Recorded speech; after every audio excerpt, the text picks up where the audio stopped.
የአሜሪካ ሌላ ኃያልነት መሰረትና የነጻነት ተምሳሌት ተደርጎ ለዘመናት ሲከበር የኖረው አሜሪካ ምድር ላይ የተወለደ ሁሉም ዜጋ ነው የሚለው ጽኑ መርህ ዛሬ በፕሬዚዳንት ዶናልድ ትራምፕ ብርቱ ክንድና ቆራጥ ውሳኔ ስር ወድቆ የሞትና የሕይወት ትግል እያደረገ ይገኛል።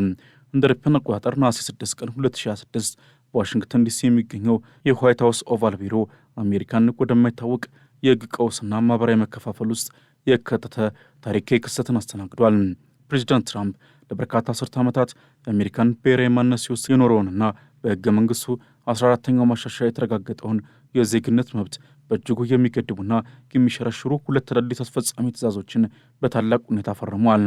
ይህ እርምጃ ሀገሪቱን ወደማይታወቅ ሕገ መንግሥት ያዘግት ውስጥ የከተተ ሲሆን በፕሬዚዳንቱና በሀገሪቱ ከፍተኛ የፍትህ ተቋም በሆነው ጠቅላይ ፍርድ ቤት መካከል ያለውን ፍጥጫ ዳግም እንዲንቀለቀልና ወደ ከፋ ግጭት እንዲያመራ አድርጎታል። ፕሬዚዳንት ትራምፕ እነዚህን ትእዛዞች በፈረሙበት ወቅት የታዩበት ቁጣና የተናገሯቸው ቃላትም ጉዳዩ ለሳቸው ተራ የፖለቲካ አጀንዳ ሳይሆን የአገሪቱን ሉዓላዊነት ከመጥፋት የመታደግ ቅዱስ ዘመቻ መሆኑን የሚያሳዩ ነበሩ። አሜሪካ ለዓለም ሁሉ ክፍት የሆነች የሕፃናት ማቆያና የዜግነት መገበያ ገበያ አይደለችም በሚል መንፈስ የተሞላው ንግግራቸው በልደት የሚገኝ ዜግነትን እንደ ሕጋዊ አጭበርባሪነትና የአገር ሀብት ዘረፍ አድርገው እንደሚመለከቱት ቁልጭ አድርጎ አሳይቷል።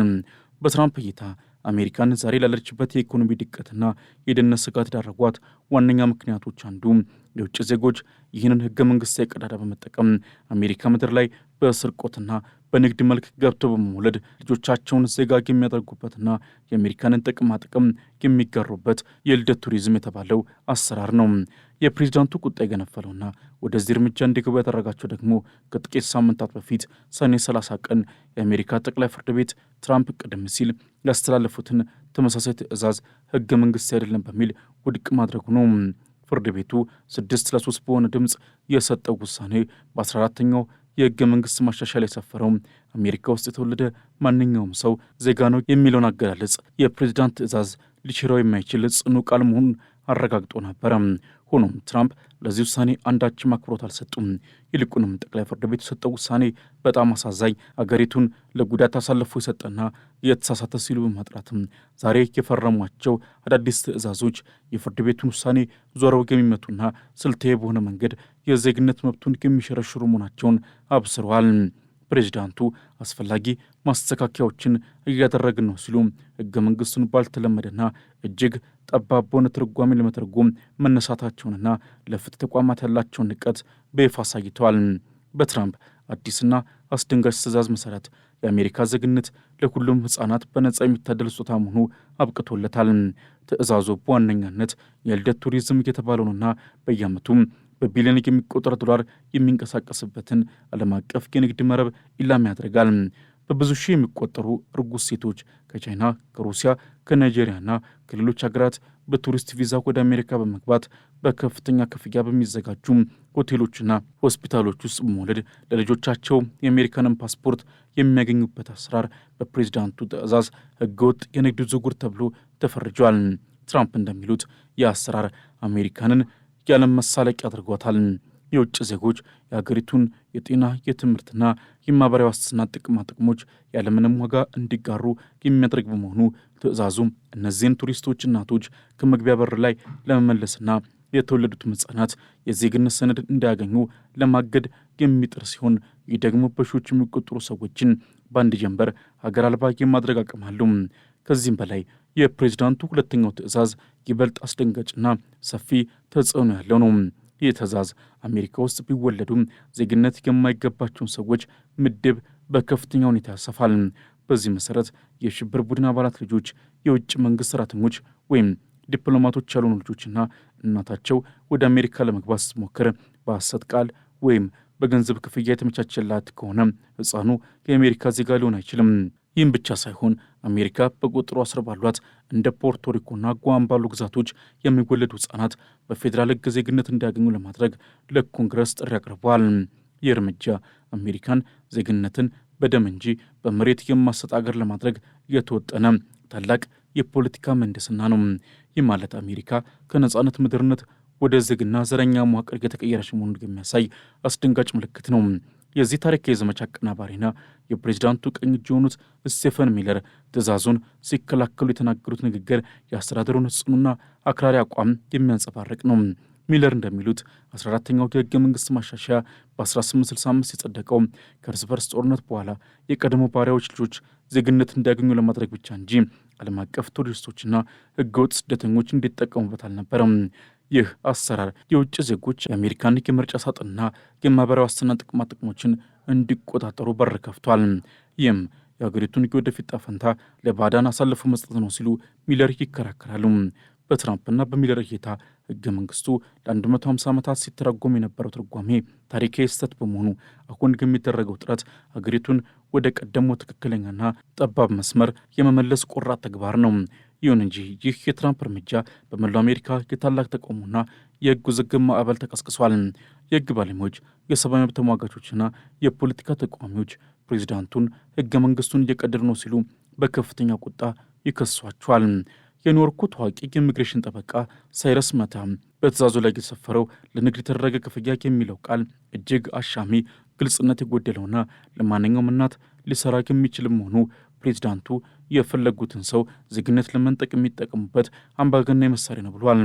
ጠበቃው አክለውም ፕሬዚዳንቱ በህገ መንግስቱ ላይ የተቀመጠውን ግልጽ ቃል በአስፈጻሚ ትዕዛዝ ለመቀየር በሞከራቸው በራሱም በዲሞክራሲ ላይ የተፈጸመ መፈንቅለ መንግስት መሆኑን ገልጸዋል።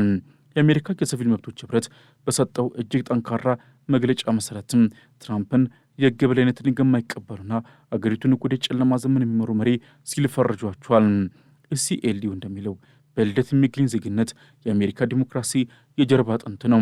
ጠቅላይ ፍርድ ቤቱ ቀደም ሲል ጉዳዩን በሚያሻማ ሁኔታ የወሰነ ሲሆን ፕሬዚዳንቱ ምንም ያለ ትዕዛዞችን ቢፈርሙ በህገ መንግስቱ የተረጋገጠው መብት ሊነኩ አይችሉም። ማንኛውም ሕፃን አሜሪካ ምድር ላይ ሲወለድ ለአገሪቱ ህግ ተገዥ እስከሆነ ድረስ ዜጋ የመሆን መብቱ የማይገሰስና የማይደፈር ነው። ኤሲኤልዩና ሌሎች በመቶዎች የሚቆጠሩ ድርጅቶች ይህንን የትራምፕን አዲስ ትዕዛዝ ወዲያውኑ ወደ ፍርድ ቤት በመውሰድ አገሪቱን ከፕሬዚዳንቱ ህገ መንግስት ያወራ ለመከላከል ቃል ገብቷል። ውዝግቡ ወደ አሃዛዊ መረጃዎችም ዘልቋል። ፕሬዚዳንት ትራምፕ በየዓመቱ በመቶ ሺዎች የሚቆጠሩ ሰዎች በልደት ዜግነት አሜሪካንን እየወረሯ ነው ሲሉ ቢከራከሩም ገለልተኛ የጥናት ተቋማት ግን ይህን አሃዝ የተጋነነ መሠረተ ቢስና የውሸት ፕሮፓጋንዳ ይሉታል። የስደተኞች ፖሊሲ ኢንስቲትዩት እንደሚገምተው በየዓመቱም በልደት ቱሪዝም አማካኝነት የሚወለዱ ህጻናት ቁጥር ከ22,000 እስከ 26,000 አይበልጥም። ሌላው ቀርቶ የፔንሲልቫኒያ ስቴት ዩኒቨርሲቲ ምሁራን ያደረጉት ጥናትም በአሜሪካ ከሚወለዱ ህጻናት መካከል 0.3% ብቻ በቱሪስት ቪዛ ከገቡ እናቶች የሚወለዱ መሆናቸውን ያሳያል። ትራምፕ ግን እነዚህን ሳይንሳዊ መረጃዎች መግፋት አንድ ሰው መጥቶ 56 ልጆች አሉኝ ይላል፣ ሌላው 98 ይላል በሚል ባልተረጋገጡና አስቀኝ በሚመስሉ አፈ ታሪኮች ላይ ተመስርተው የሀገሪቱን ታላቅ ህግ ለመቀየር መነሳታቸው በአሜሪካ የስልጣን ኮሪደር ውስጥ ለሚታየው የእውነት ጦርነት ሌላው አሳዛኝ ማሳያ ሆኗል። በትራምፕ አስተዳደር ውስጥ ያሉ ከፍተኛ ባለሥልጣናት ግን ለፕሬዚዳንቱ ቆራጥነት ታላቅ አድናቆት አላቸው። የንግድ ሚኒስትሩ ሃዋርድ ሉትኒክና የአሜሪካ የንግድ ተወካይ ጄሚሰን ግሪድ በትዕዛዙ ፊርማ ስነ ስርዓት ላይ ተገኝተው እርምጃው የአሜሪካን ኢኮኖሚ ከሚያስፈልግ ጫና እንደሚታደግና ሀገሪቱን ለዜጎቿ ብቻ እንደሚያስረክብ ገልጸዋል። እንደ ሉትኒክ እይታ የአሜሪካ ዜግነት ለሽያጭ የቀረበ ሸቀጥና ለቱሪስቶች የሚሰጥ ስጦታ መሆኑ አብቅቶ ለሀገሪቱ ታማኝ ለሆኑና በህጋዊ መንገድ ለሚገቡ ሰዎች ብቻ የሚሰጥ ታላቅ ክብር መሆን አለበት። ይህ የአሜሪካ ቀዳሚነት ፍልስፍና ሀገሪቱን ከዓለም አቀፋዊ ትስስርና ብዝሃነት አውጥቶ ወደ ብሔርተኛ ዝግና ለውጭ ዜጎች ጥላቻ ወደሚንጸባረቅበት መዋቅር ውስጥ የከታት እንደሆነ ተንታኞች ያሳስባሉ። ይህ የዜግነት ውዝግብ በአሜሪካ ማህበረሰብ ውስጥ የሚፈጥረው ስንጥቅም እጅግ ጥልቅና አደገኛ ነው። ለዘመናት አሜሪካ የስደተኞች ሀገርና የተስፋ ምድር ተብላ ስትጠራ አይኖረችም። ማንኛውም ሰው በምድሪቱ ላይ ተወልዶ ካደገ እንደ እኩል ዜጋ ስለሚቆጠር ነው። አሁን ግን ትራምፕ ሊያስተዋውቁት የፈለጉት አዲስ አሰራር ሰዎችን እውነተኛ ዜጋና ሁለተኛ ደረጃ ዜጋ በሚል የሚከፋፈልና ሀገሪቱን ወደ ዘር መለየት የሚመልስ ነው። በተለይም እርጉዝ የሆኑ የውጭ ሀገር ሴቶች ወደ አሜሪካ ለመግባት በሚሞክሩበት ወቅት በሚደረግባቸው አድሎና አጓራጭ ምርመራ ምክንያትም የሰብአዊ መብት ረገጣ በከፍተኛ ሁኔታ ሊከሰት እንደሚችል የሴቶች ስደተኞች ኮሚሽን አስጠንቋል።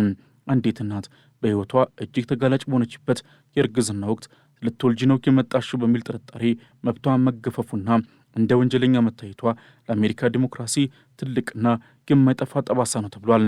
ፕሬዚዳንት ትራምፕ ግን ለእነዚህ ትችቶችና ሰብአዊ ስጋቶች ደንታ የላቸውም። እሳቸው የሚያተኩሩት በደጋፊዎቻቸው ዘንድ ለሚገኘው የፖለቲካ ድጋፍና አገሪቱን ከባድ ወረራና የባህል ብክለት ለመጠበቅ ባላቸው ጽኑ እምነት ላይ ነው። ትራምፕ በዋይት ሀውስ በሰጡት መግለጫ ይህ ለባሪያዎች ልጆች የተሰራ ሕግ ነበረ።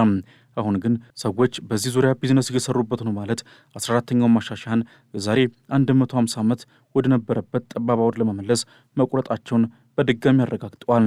ይህ ታሪካዊ ንጽጽራቸው በታሪክ ምሁራን ዘንድ ትልቅ ትችትና መሳለቂያ ቢያስነሳም በትራምፕ ደጋፊዎች ዘንድ ግን እንደ ታላቅ ጀግንነትና ብሔራዊ ኩራት ተቆጥሯል። የሕግ ባለሙያዎች እንደሚሉት ይህ ጉዳይ ዳግም ወደ ጠቅላይ ፍርድ ቤት ማምራቱ አይቀሬ ከመሆኑም በላይ አገሪቱን ለከፋ ሕጋዊ ጦርነት ያዘጋጀታል። የትራምፕ አዳዲስ ትዕዛዞች ሆን ተብለው የፍርድ ቤቱን ቀዳሚ ውሳኔ የሚፈታተኑ የሕግ ክፍተቶችን የሚፈልጉና የዳኞችን ትዕዛዝ የሚፈትኑ በመሆናቸው አገሪቱ ረጅም ለሚባሉ ዓመታት በሕግ ክርክር ልትታመስ ትችላለች። ጠቅላይ ፍርድ ቤቱ በሚያሻማ ሁኔታ ውሳኔ ከሰጠ በኋላ ፕሬዚዳንቱ ዳግም ይህንን ማድረጋቸው በአሜሪካ የስልጣን ክፍፍል መርህ ላይ ታላቅ አደጋ መደቀኑና ፕሬዚዳንታዊ ስልጣን ገደብ እያጣ መምጣቱን የሚያሳይ ሆኗል። ፕሬዚዳንቱ የፍርድ ቤቱን ውሳኔ አልቀበልም ማለት በራሳቸው መንገድ ለመጓዝ መሞከራቸው የሀገሪቱን ህገ መንግስታዊ ስርዓት ወደ ግልጽ አምባገነናዊነት እየገፋው ነው የሚሉ ድምፆች ከየትኛውም ጊዜ በላይ ጎልተው እየተሰሙ ነው። በተጨማሪም ትዕዛዙ በአሜሪካ ግዛቶች ላይ የሚኖረው ተጽዕኖ ሌላው መጠነ ሰፊ የውዝግብ ምንጭ ነው። እንደ ፖርቶሪኮና ጓም ያሉ ግዛቶች ነዋሪዎችም የአሜሪካ ዜግነት ቢኖራቸውም ትራምፕ ግን እነዚህ ግዛቶች በፌዴራል ህግ ዜግነት የማይሰጥባቸው እንዲሆኑ ለማድረግ ማቀዳቸው በሀገሪቱ ውስጥ ያለውን የዘርና የቀለም ፖለቲካ ይበልጥ ያወሳስቧል። ይህ እርምጃ አሜሪካንን ወደ ቀድሞ የቅኝ ግዛት አሳሰብ የሚመልስ ዜጎችን በደረጃ የሚከፋፍልና በግዛቶቹ የሚኖሩ በሚሊዮን የሚቆጠሩ ሰዎችን መብት የሚረግጥ ነው በሚል በግዛቶቹ መሪዎች ዘንድ ከፍተኛ ቁጣና መጽን ቀስቅሷል። ለማጠቃለል ያህልም ፕሬዚዳንት ዶናልድ ትራምፕ በልደት የሚገኝ ዜግነት ላይ የከፈቱት ይህ አዲስና መጠነ ሰፊ ዘመቻ የአሜሪካንን ብሔራዊ ማንነትና የወደፊት ጣፈንታ የሚወስን እጅግ ወሳኝ ታሪክ ምዕራፍ ነው። በአንድ በኩል ሀገሪቱን ከጥቅም ፈላጊዎችና ከህገወጥ ስደተኞች ለመታደግና የሀገሬውን ዜጋ መብት ለማስከበር ቆርጫለሁ የሚል የፕሬዚዳንቱ አቋም ሲኖር፣ በሌላ በኩል ደግሞ 150 ዓመታት ህገ መንግስታዊ መብቶችንና የዲሞክራሲ እሴቶችን ለማስከበር የሚታገሉ የህግ የፍትህና የሰብአዊ መብት ተቋማት ይገኛሉ። ይህ ፍልሚያ በዋይት ሀውስና በፍርድ ቤቶች ብቻ የሚወሰን ሳይሆን የአሜሪካ ህዝብ ዜግነት ምንድን ነው? አሜሪካዊነትስ ማንን ያካታል? ሀገሪቱስ ለሁሉ ክፍት የሆነች የተስፋ ምድር ወይስ ለጥቂቶች ብቻ የተከለለች ደሴት ናት? ለሚሉት ጥልቅና መሰረታዊ ጥያቄዎች መልስ የሚሰጥበት ይሆናል። ትራምፕ በፈረሟቸው በእነዚህ ሁለት ትዕዛዞች አማካኝነት የ150 ዓመቱን ህገ መንግስታዊ ግድግዳ ለማፍረስ የመጀመሪያውንና ትልቁን ድንጋይ ወርውሯል። ውጤቱ ግን አሜሪካንን ዳግም ታላቅ ያደርጋታል ወይስ ለዘላለም የሚያፈራረስ ስንጥቅ ይፈጥርባታል የሚለው ጥያቄ በታሪክ ፍርድ የሚጠበቅ ይሆናል።